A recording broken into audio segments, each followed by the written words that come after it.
Welcome to video lecture 9 of this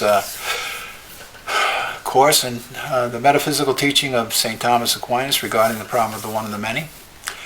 And I'm going to continue in this lecture talking about questions like virtual quantity and analogous predication and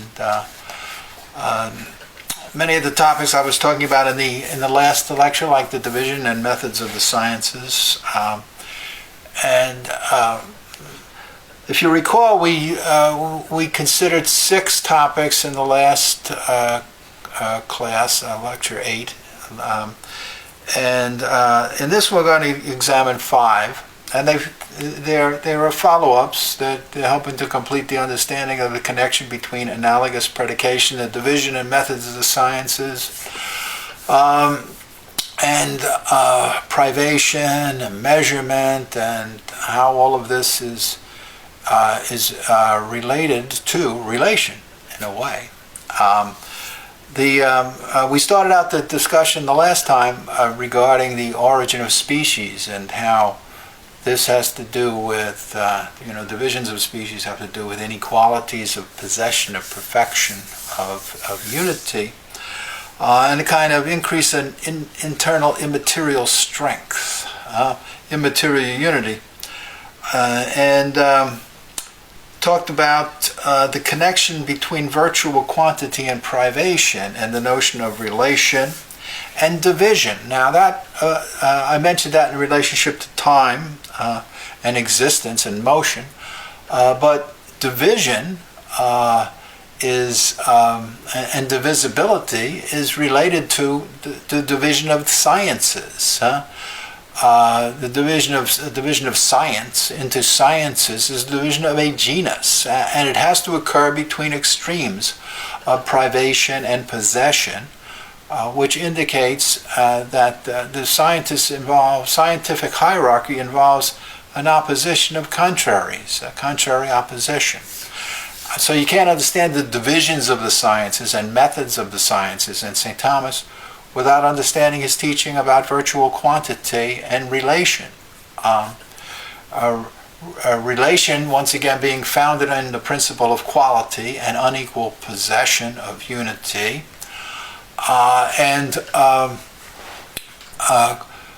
relation being an essential element in the type of predication talk in which philosophers, scientists engage, because analogous predication is predication according to unequal relation to a principle, a kind of unity, that has a kind of magnitudinal greatness or virtual quantity greatness that is higher in a chief subject than it is in those beings that are related to that chief subject. They only have their unity as part of this genus in relationship to that internal unity of causal perfection that makes it the chief measure of intelligibility, this chief subject about which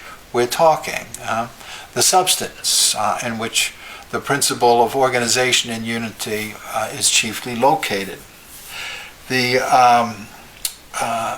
So this is one of the reasons why I went into this discussion of action and relation and which precedes which. One of the things I did not go over, but I should have touched on, is how the virtual quantity and privation and relation are related to wonder, because the different types of opposition in things, in the subjects that we investigate and we're interested in, cause us to wonder about them in different ways. Because the organization, the organizational oppositions, the whole part relationships that exist within those organizations are going to present different kinds of apparent contradictions, things that we don't expect to happen. People who are experts in the field will find puzzling that other people will not notice. And there are going to be specific qualities of mind, habits, that are related, essentially connected to those relationships that will model them. The person who possesses those perfections of habit will be more perfect in science. So the divisions and the methods of the sciences cannot be understood without understanding virtual quantity possession of perfection of unity in the thing, and virtual quantity perfection of unity in the habits of the knower simultaneously. Part coming from the thing known, part coming from the knower in relationship to their different chief aims. Because you can't understand the common matter, the common subject with which you're dealing, unless you understand the chief aim, the cooperative act of this particular organization as distinct from that particular organization that gives the organizational perfection, the completeness by means of which we measure. Remember, you always measure things in terms of that which is actual, because it's by virtue of that which you know that you determine the thing's identity. And you can't know that without knowing its actuality. We always reason from what is actual to what is possible, not from what is possible to what is actual. Right now, the last element, or the last topic I talked about indirectly throughout Lecture 8 was about two different types of quality. And I didn't really focus attention because I was dealing with the second kind of quality, which is virtual quantity. In Aristotle and St. Thomas, I didn't focus attention on the other type of quality, which is also a species of virtual quantity, namely the intrinsic form of a thing, because that has to do with the organizational unity and the perfection of its possession. Whereas the specific operation that follows upon or is consequent upon the relations that are internal to the organization, internal to the genus, are talking about operational perfections. That's why the way a thing acts depends upon its internal unity, its organizational unity. The virtual quantity of possession of the organization and its internal strength is going to determine the strength of actions that it's able to execute. Okay, so having covered those different topics, the last time, what I want to do in the first of the topics today is talk about the essential connection between analogous predication in philosophy and science and contrary opposition or contrariety. And I've gone over this extensive amounts up to this time, so I don't have to spend a lot of time on it. This once again is related to that question of virtual quantity and unequal possession of the unity of action, and how in analogous predication, in analogous talk, what we're doing is making reference to the fact that the being that possesses the greatest intrinsic unity and intelligibility with respect to being the subject of our wonder is that being that possesses the organizational unity as intrinsic to it. And anything else that we are talking about chiefly as unequally related in possession and perfection to that unity. Regarding Aristotle's teaching about our first awareness of measure, right, as it pertains to being a measure of quality, that is something I have not gone over with explicitly, but also I've focused attention on how that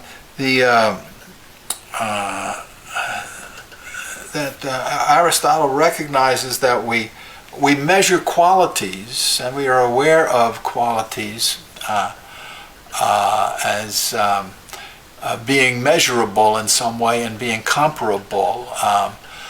We can compare the people do this with respect to fine arts all of the time. For example, the quality of a sound, or the quality of a color, the intensity of heat, and media that are able to distribute it. We'll also talk about at times people do that in physics, as well as in everyday life experience.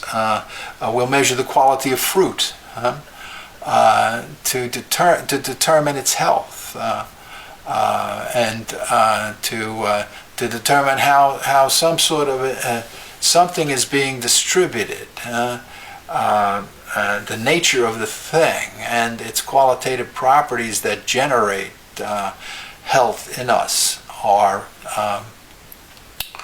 disease, for that matter, are present in the substance about which we're talking.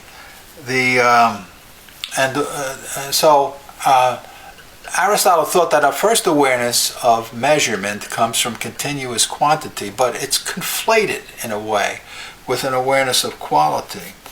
And he realized, and so did St. Thomas, that we notice differences of quality, measures of quality in terms of greater possession, of operational ability, in terms of the relation of a quality to the subject, that we cannot directly compare. And this is an interesting aspect about qualities, that we cannot directly compare the quality of one thing to the quality of another, except by relating that in some way to quantity. And we do that in two ways. And this has to do with extending, or this also has to do with the way modern physics studies, contemporary physics studies qualitative differences, and uses technologies that can be dimensively effected by causes that are that have can undergo a qualitative change. We can measure the quality of our own health by temperature. We do this constantly, right? When we get sick, we'll use a thermometer, or we'll put a hand to our head and see whether we're hot or cold, whether it's increased or decreased. But if we want to get precision about that, what we'll do is we'll take a thermometer, some sort of thermometer, and we'll place it on our forehead or still under the tongue like people do. And that has a material substance in it that is sensitive to being affected by heat. And so Aristotle and St. Thomas say that another way we measure quality is by cause and effect relation. That's how we can determine differences in quality and compare them. So that same thermometer that you put on your head, you can put on somebody else's head, and then you have a measurement. Or you can compare the weight that you pick up, right? And use your own memory to recall that something, it weighed less before. Or you can take a balance scale, right? And the balance scale has a kind of unity to it, an equality to it. And when you alter the balance scale, you alter the equilibrium, and you can measure the greatness or the of the heaviness, which is a kind of intensity. You're comparing the qualities of the causal influence of gravity on these two bodies, and in terms of their weight, and expressing that in terms of dimensive quantities, and the balance scale displays a kind of equilibrium to it. So this is anything that any material that can be affected causally by qualities and can be subjected to the application of technologies that can reflect and measure according to dimensive geometrical lines, for example, and impacts upon those alterations that can occur in those lines. So taking a straight line, like Newton would say, and then seeing at what point is a deviation from a straight line movement. You can get a measure of qualitative changes, and this is a great discovery on the part of modern mathematical and contemporary mathematical physics as to how to measure and understand qualities. But to be able to do that, no necessity existed to separate the modern and contemporary mathematical physics from classical metaphysics and classical philosophy. In fact, as I'm trying to show, classical philosophical principles give a much better understanding about what's actually going on in scientific activity than do the modern and contemporary sophistic imitations of philosophy that have appeared over the past few centuries.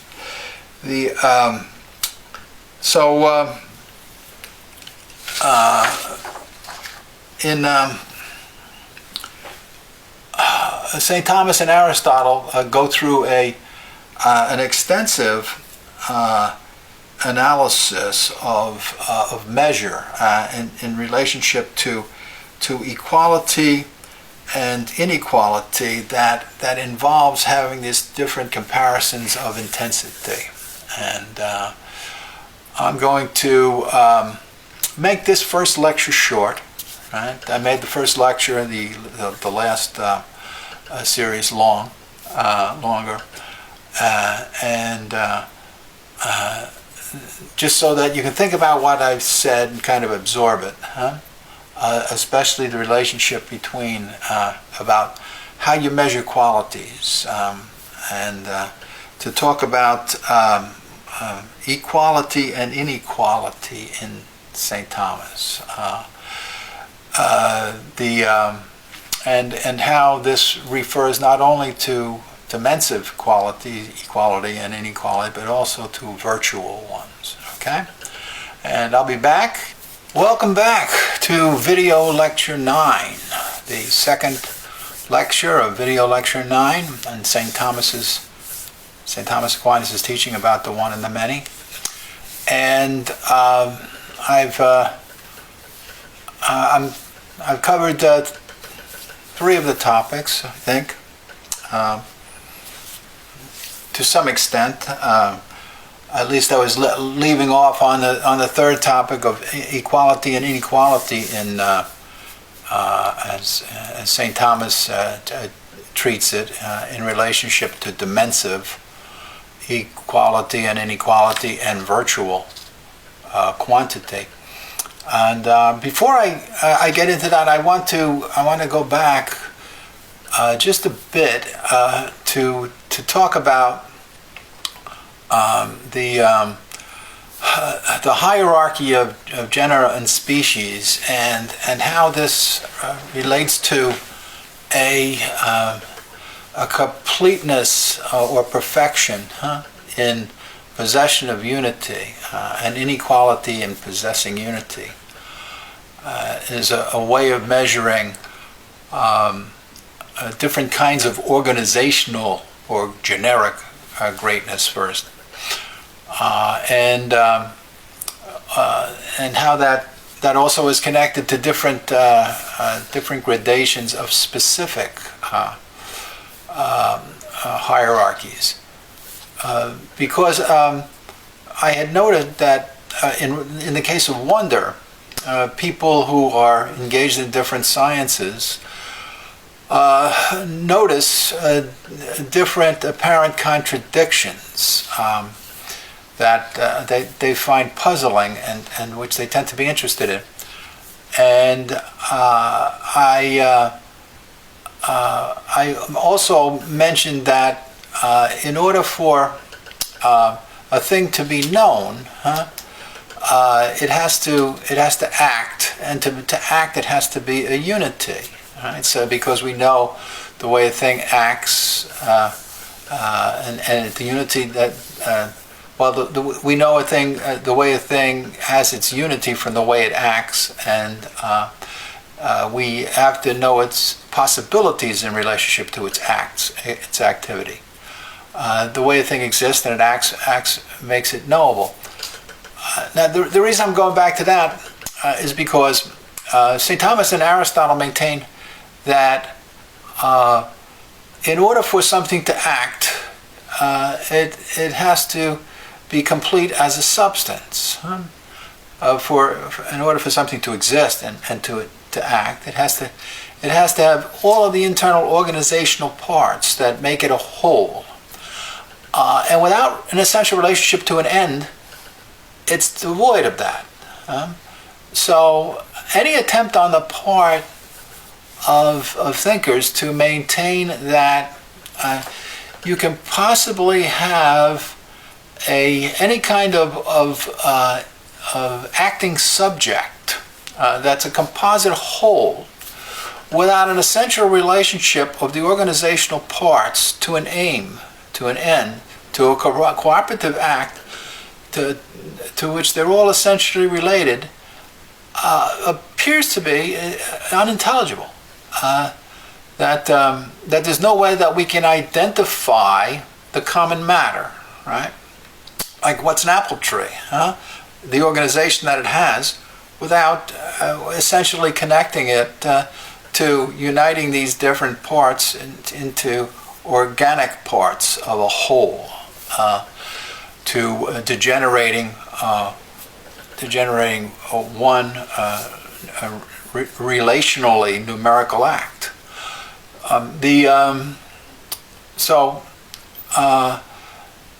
That having been said, the way we recognize the greatness of activity, right, is reflected in terms of whatever establishes relationships, especially relationships to ends within things.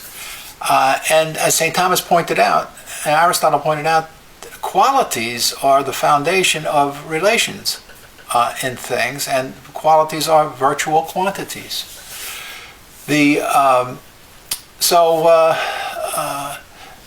focus of attention on virtual quantity enables us to understand the different measures that we use for determining greatness in different arts and sciences.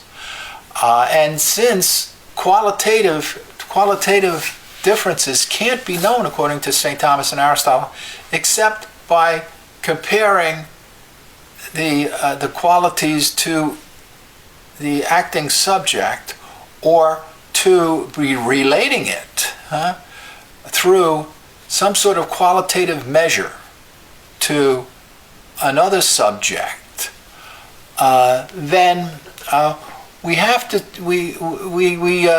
to use cause-effect relations to make comparisons in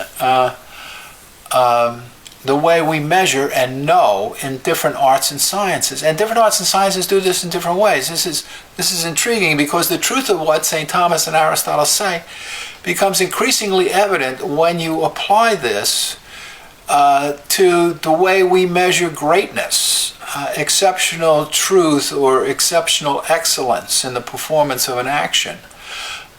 In different arts and sciences. First of all, just internally, a person measures one's own personal greatness through a performance of an action where there was lacking some sort of internal strength or quality of excellence in one's habits. We measure the greatness of other activities in terms of the effect that they have on either technologies like the people do in physics that can have qualitative influences that can be technologically measured, like liquids being heated, for example, heat being a quality, and not directly comparable to the heat of something else, except in terms of these measuring instruments. And I went over the balance scale and the way that the center of the balance scale actually works as a kind of a medium and as a midpoint. So privative negation, and in fact Aristotle and St. Thomas note this, that the movement of some qualities within a substance occur by passing through a midpoint, which is it's one of equilibrium, where you go from intense heat to cold through gradations, and you hit a midpoint, and the midpoint has the relationship of a privative negation. It exists toward its opposite in terms as a privative negation to the extremes. And this is the characteristic of the virtuous person, for example, with respect to the two extremes of vice, like the timidity and boldness, or the courageous person being the measure of rashness and acting without thinking to take on danger, and not operating with enough respect for fear, and the person who is excessively fearful. So Aristotle's teaching about the moral virtues, St. Thomas's teaching, the classical teaching about this is dependent upon this notion of privative negation and virtual quantity, excess, defect, and equilibrium. Privation and negation, remember, being one of four types of opposition for Aristotle: contradictory, contrary, relation, and privation, and possession. And the peculiar characteristic here of virtual quantity sometime, and this occurs also in physics, in measuring qualities quantitatively, that you're using the relation of a privative negation to extremes of possession and privation in order to come to the unit measure of strength and excellence. When people have the experience of this kind of excellence, of avoiding the extremes, which itself is a kind of a greatness, shows a greatness of internal strength, they react differently, and they display different measures of this of knowing this greatness, like they will do at a a theatrical performance, or at a sporting event, or in the recognition of the presence of exceptional beauty, which are all intensive quantities. Beauty, strictly speaking, being a kind of intensive quantity greatness of goodness, which is one of the reasons why I say that it's not, strictly speaking, a separate transcendental, but it depends upon it's a kind of shocking presence of the right quality in a particular type of subject that arrests the attention of people. So we measure equality and inequality with respect to virtual quantities and dimensive quantities in different ways. And in doing that, I mentioned how physicists work with this, with respect to something simple like a balance scale. People using physics in the classical sense, but even that would apply to physics and the way they work today. But also with respect to subatomic activity and the way properly to imagine it by means of the use of appropriate models. And the understanding the intrinsic organizations, and the power of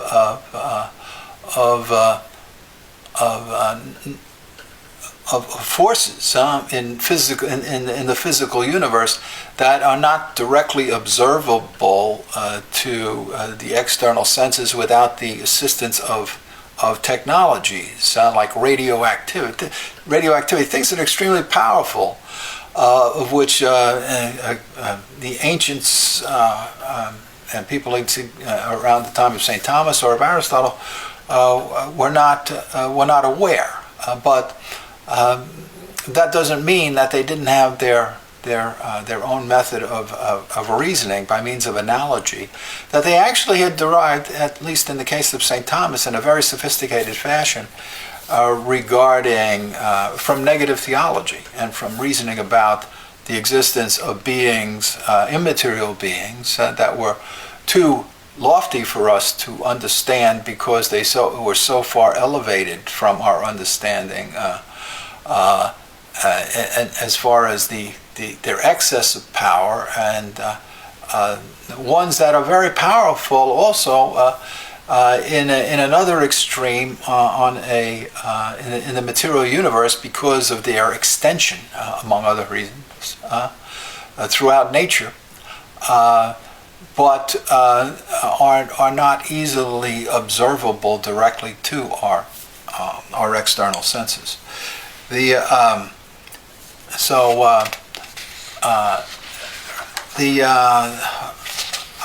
think that's pretty much all that I wanted to cover. Aside from, how Aristotle and St. Thomas use the threefold division of unity into sameness, similarity, and equality as modes of unit measure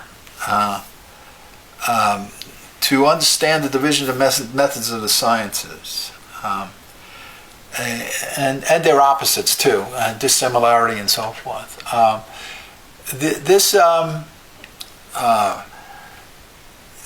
They use them as signs.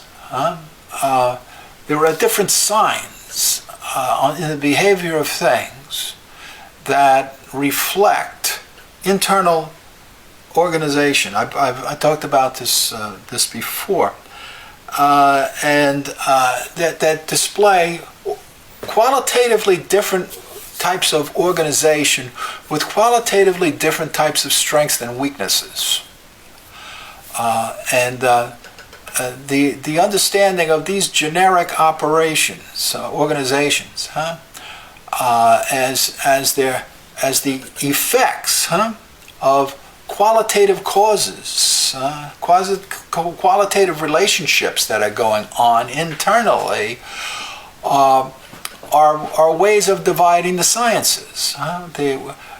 from the standpoint of the thing known, it depends upon the immaterial greatness, a separation from matter and motion, as St. Thomas says, that